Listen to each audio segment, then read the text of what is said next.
Good day! Welcome sa aming programang Dear Mommy B. Mapapakinggan po natin ang isang bagong storya na inyong magugustuhan. Enjoy! Sa edad na 26 ay nakapag-asawa si Leo ng isang byuda. Siya si Jenny. Mahigit 40 na yung edad nito at may anak na 2 babae, si Ayen at si Ami. Teenagers na ang dalawa at sa unang araw pa lamang niya sa bahay ng mga ito ay nahahalata na ni Leo na hindi siya gusto ng panganay na anak ni Jenny na si Ayen. Hindi malaman ni Leo kung bakit niya nakahiligan ang maghanap ng mga may edad ng babae hanggang sa makilala niya si Jenny. Maganda ang ginang sa kabila ng edad na to. May kaputian din ito at sakto lamang ang pangangatawan. Hindi ganun kataba at hindi rin naman ganun kapayat. Alagang-alaga raw kasi nito ang katawan. Sa mga unang araw na magkasama sila ni Jenny, ay busog na busog si Leo sa bagay na palaging ipinapatikim sa kanya ni Jenny. Oo nga, at may 2 anak na ito ngunit marunong naman ito na maghatid ng kakaibang saya kay Leo. Bagay na nagustuhan niya rito. Tila ba mahirap din itong pagsawaan at talagang nakakasabik ang bawat gabing nagdaan para sa kanila na bago pa lamang nagsasama. May 3 silid ang bahay na iyon ni Jenny. May kusina at komunidad ang banyo na katabi lamang ng kusina. Mayroon ding maliit na sala kung saan palaging nakahilata si Ayen at si Ami na nanonood ng TV. Hindi pala kibo ang panganay na si Ayen, ngunit bakas naman ang kapilyahan ni Ami. Paminsan-minsan ay naku-curious si Leo sa dalagang si Ayen. Palagi itong seryoso at mukhang pasa ng buong mundo. Bakasyon noon, kung kaya ay walang pasok sa paaralan, habang si Jenny naman ay nagbibenta lamang ng mga gulay sa palengke kung saan sila nagkakilala ni Leo. Walang trabaho si Leo at mukha yatang ayaw pa siyang pagtrabahuhin ni Jenny. Mas gusto pa nitong sa bahay lamang siya at mag-iipon ng lakas para sa mainit na labanan nila tuwing uuwi ito kinagabihan. Kung iisipin, napakaswerte ni Leo. Hindi niya na kailangang magbanat pa ng buto at si Jenny na mismo ang gagawa nun para lamang sa kanya. Noon nga ay lumabas ng kwarto si Leo at nabungaran sa sala si Ayen at Ami. Bahagyang nakadapa si Ami sa kabilang side ng upuan at nakahiga naman si Ayen. Napansin siya ng mga ito at kaagad nang umiti sa kanya ang bunsong si Ami. Umirap naman si Ayen. Kahit kailan talaga ay masungit ito sa kanya. Pero sige lang, darating din yung araw na makukuha niya yung kiliti na to. Hindi pa ngayon, pero malapit na. Kuya Leo, tara, manood tayo ng TV. Aya sa kanya ni Ami na bahagya ng bumangon at binigyan pa siya ng espasyo upang siya ay makaupo roon. Kuya ang tawag nito sa kanya at halata naman kasing masyado pa siyang bata para tawagin ng mga itong papa. Tinungo naman ni Leo ang espasyong binigay sa kanya ni Ami at saka naupo roon. Nasa tabi niya ito at tutok na tutok sa pinapanood ng mga mata na to. Pasimpleng pinagmasdan ni Leo ang napakagandang dalaga. Maputi iyon at mana yata sa ina nitong si Jenny. Matangkad si Ami kung kaya ay may kahabaan ng legs na to. Balingkinita ng katawan at mayroong bilugang muka. Habang si Ayen naman ay may kaliitan, ngunit pinagpala naman. Sa isiping yon ay bahagyang nakaramdam ng init si Leo. Masyado pang maaga para mag-isip ng bagay na iyon, ngunit hindi niya mapigilan. Talagang nag-iinit siya sa simpleng pagsulyap lamang sa mga ito. Maya-maya pa ay napansin niya na naghahalikang babae at lalaki ang scene sa kanilang pinapanood. Napatingin si Leo sa gawin ni Ayen at kitang-kita niyang napalunok ito sa pinapanood. Pasimple niya ring sinulyapan si Ami At talagang tutok na tutok ito sa pinapanood at tila yata nakalimutan na rin ang kumurap. Naisip ni Leo na baka mahilig din sa ganoong bagay ang dalawang ito. Ngunit sa nakalipas na mga araw ay wala naman siyang nakikitang dumadalaw na nobyo sa dalawa. Bahagya siyang nailang nang makitang ginawa na nga ng dalawang artista ang bagay na iyon na para bang totoong totoo. Napalunok si Leo at sumiklab ang init na kanina lamang ay mahina. Parang bigla yung lumagalab kung kaya ay kinailangan niyang tumayo upang tumungo sa kusina. Hindi niya kinaya ang eksena at talagang siya ay nagiinit. Ngunit naroon na siya't lahat ay nagawa pa rin ni Leo ang sumilip sa siwang upang mapanood pa rin ang milagrong pinapanood ng dalawang magkapatid. Hindi magawa ng dalawa na ibaling sa ibang direksyon ang kanilang paningin. Hindi na malaya ni Leo na ginagawa niya na palang isang milagrong bagay na makakapaghatid sa kanya sa rurok habang ang kanya mga tingin ay naroroon sa dalawang magkapatid na nanonood. Pagsapit ng 6:00 ng gabi ay tsaka pa dumating ang kanina pa hinihintay ni Leo na si Jenny. Nasasabik na siya rito, lalo pa at nagiinit siya kanina. Kaagad itong pumasok sa banyo, kung kaya ay sinundan niya ito. Nakita pa siya ni Aya na pumasok, ngunit hindi niya yun pinansin. Nananaig ang init na kanyang nararamdaman. Nagulat naman si Jenny sa bigla niyang pagyakap dito at walang ano-ano ay naglakbay ang labi nito sa kanyang mga labi. Sa puntong yun ay hindi na nakaatras pa si Jenny. Marahil ay nangulila rin ito sa kanya kahit paggabi-gabi naman nilang nagagawa ang bagay na yun. Hanggang sa hindi na nga nagawa pang magpigil ni Leo. Natagpuan na lamang nila ang kanilang mga sarili na napag-isa na. Mainit, nagbabaga sa init ang pakiramdam ni Leo. Gusto niyang matupok ang init na yun, kung kaya ay binilisan niya ang pagkilos. Nakahilig sa dingding ng banyo si Jenny. Hindi nito malaman kung saan ibabaling ang tingin habang ito ay pikit na pikit. Awang naman ang labi ni Leo na talagang hindi niya kayang abutin ang saya na kanina pa niya nais maabot.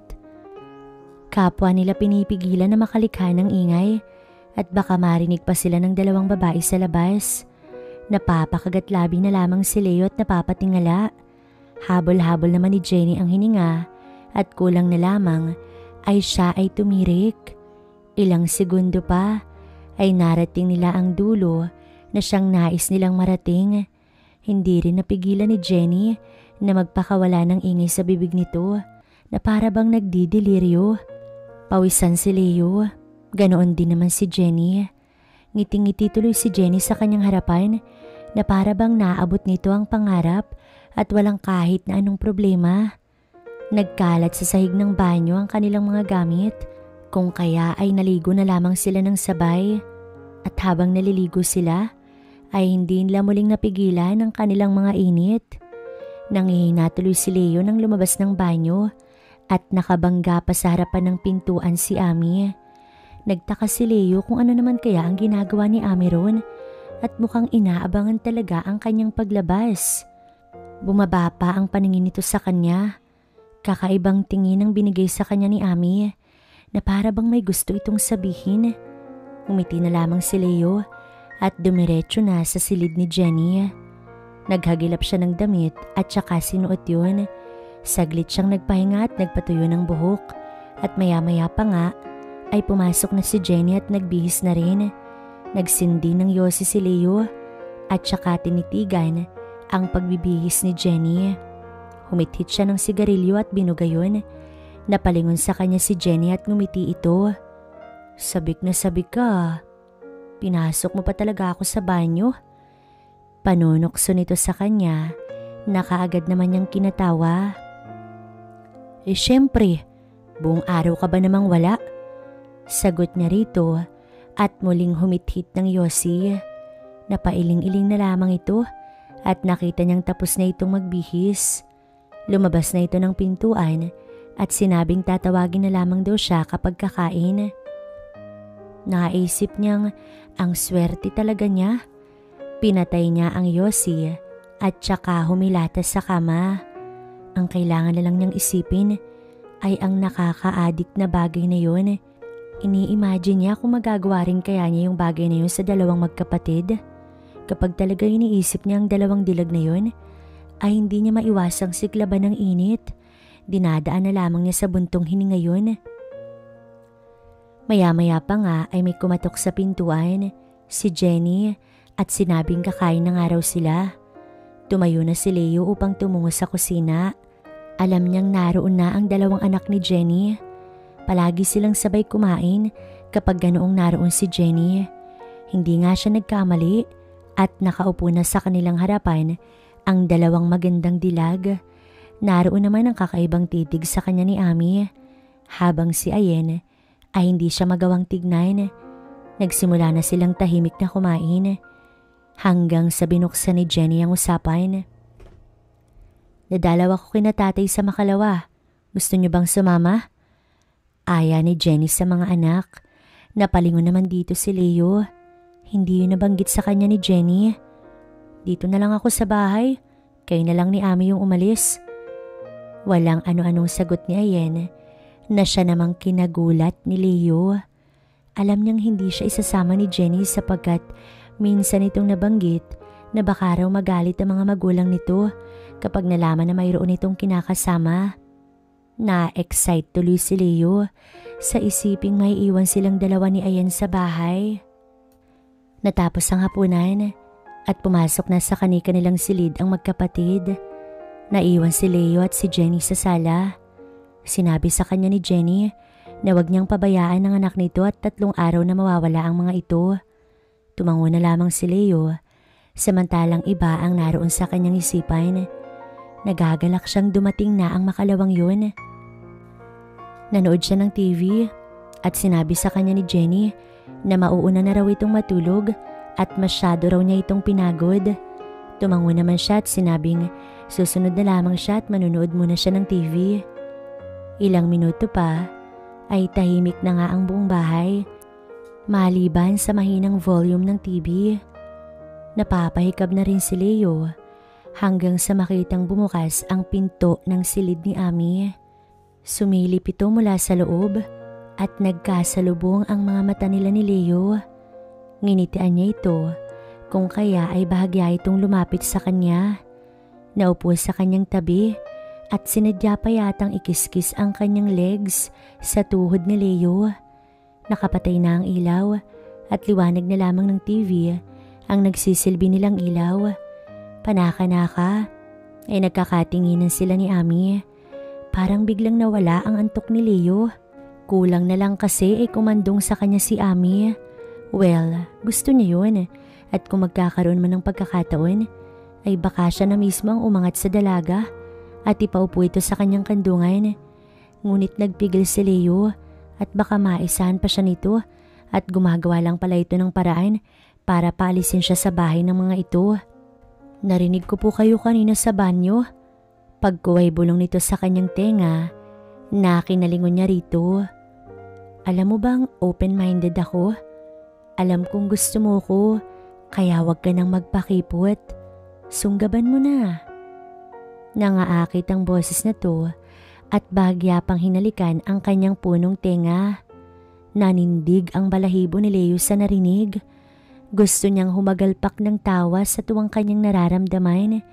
Si Ami pa mismo ang kumuha sa kanyang kamay at ito ay hinalikan.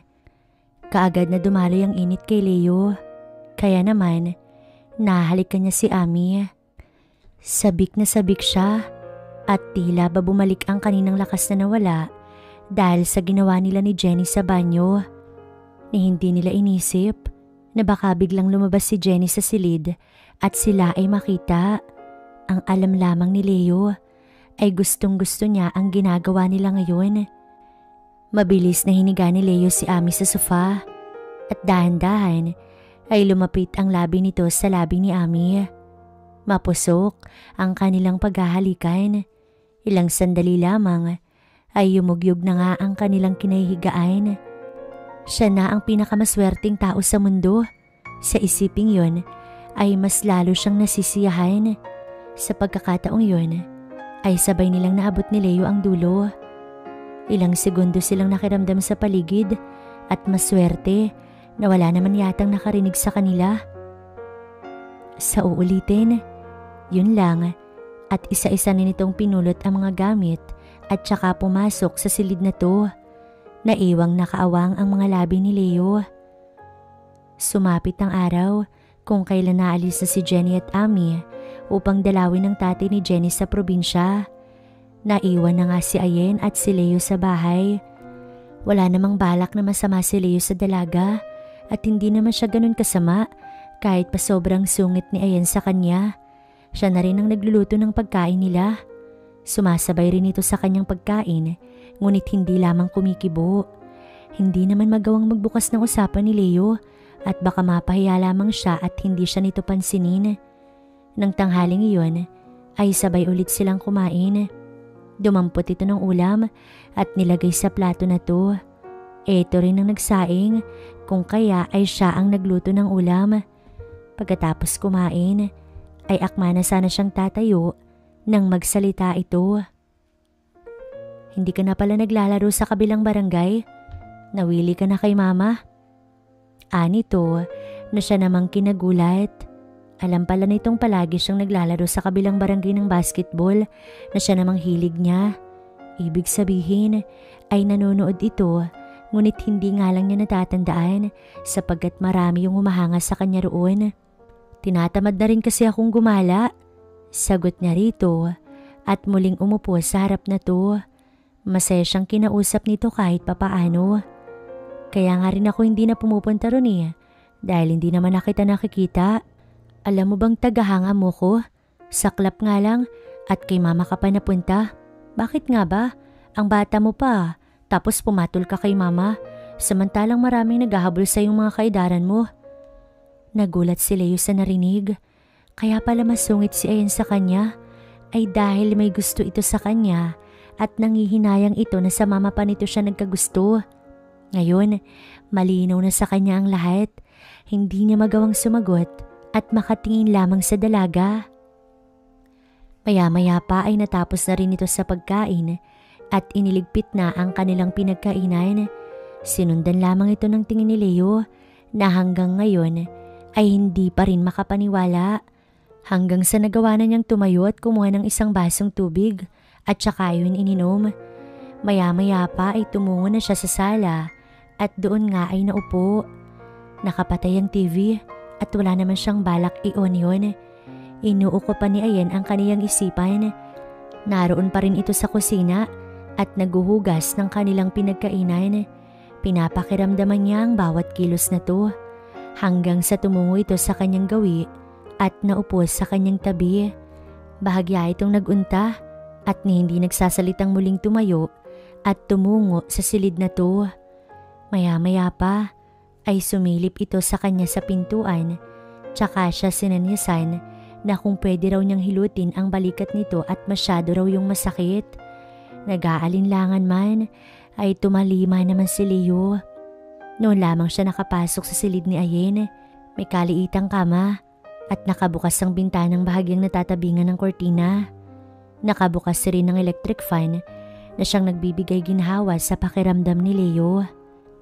Bahagya namang dumapa si Ayen sa kama.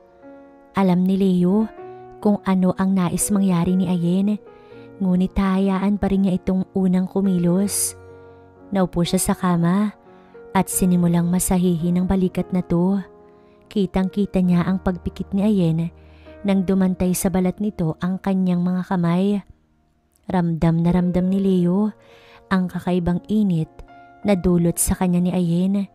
Iba ito sa lahat ng babaeng kanyang nahawakan.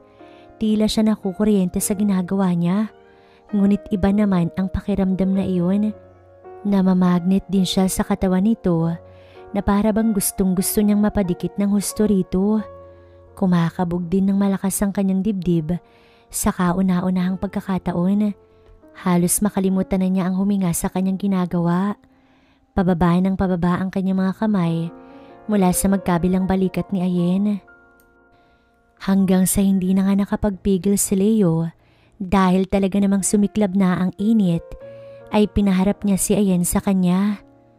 Tinitigan niya ang mga mata ni Ayen at dahan-dahan ay lumapit ang labi niya sa mga labi na to. Inaasahan na ni Leo. Natutugon si Ayen sa ginagawa niyang paghalik hanggang sa hindi na nga nila napigilan ang kanilang mga sarili. Magkahawak kamay silang pareho habang tinatamasa ang bagay na yon. Mabilis nilang narating ang rurok. Pawis na pawis si Leo at walang kapares na ligaya ang kanyang nararamdaman. Tila ba wala nang bukas para sa kanya at nais niyang lubos-lubusin na ang pagkakataong iyon. Wala sa sariling napangiti si Leo. Napahaplos sa buhok ni Ayen at hinalikan nito sa ulo. Maya-maya pa ay napapikit siya hanggang sa tuluyan na nga siyang nakatulog nang hindi pa rin sila naghihiwalay ng pagyayakapan. Ang pangyayaring iyon ay nasundan pa ng ilang beses, lalo pa at 3 araw na wala si Jenny at Ami. Pakiramdam ni Leo ay siya na ang may-ari ng mundo. Nagagawa nila ang nais nilang gawin, kagaya ng paglalaba at paghuhugas ng plato. Kung kailan nila gusto, ay malaya nilang nagagawa sa loob ng bahay. Walang kapaguran si Leo, lalo pa habang tumatagal ay mas lalong gumaganda si Ayen sa kanyang paningin. Hanggang sa umuwi na nga si Ami at Jenny. Nalimitahan na ang kanilang ginagawa at halos hindi na magawa ang bagay na iyon. Hindi na rin magawa pang lapitan ni Leo si Jenny at nakay Ayen na ang kanyang puso't isipan. Ayaw niya magkasala, mahal na niya si Ayen, ngunit naroon siya sa napakakomplikadong sitwasyon. Kinasama niya yung ina at naangkin ng kapatid ni Ayen. Ngayon naman ay mahal niya si Ayen. Hindi niya alam kung paano makakatakas sa ganoong sitwasyon nang hindi nasasaktan ang mga babaeng nakapaligid sa kanya. Mahirap ang sitwasyon niya at palaging nagsiselos si Ayen sa mama na to. Palagi rin naman niya itong sinusuyo, ngunit gusto talaga nitong mag-solo silang dalawa. Hanggang sa wala nang naisip ng ibang paraan si Leo, kundi ang itakas si Ayen upang sila ay maging masaya. Sana lang talaga ay mapatawad sila ni Jenny sa ginawa nilang yun. Nabuntis si Ayen at mahal na mahal ito ni Leo. Ayaw niyang mawalay sa kanyang mag-ina, kung kaya ay nagpakalayo-layo sila at namuhay ng tahimik.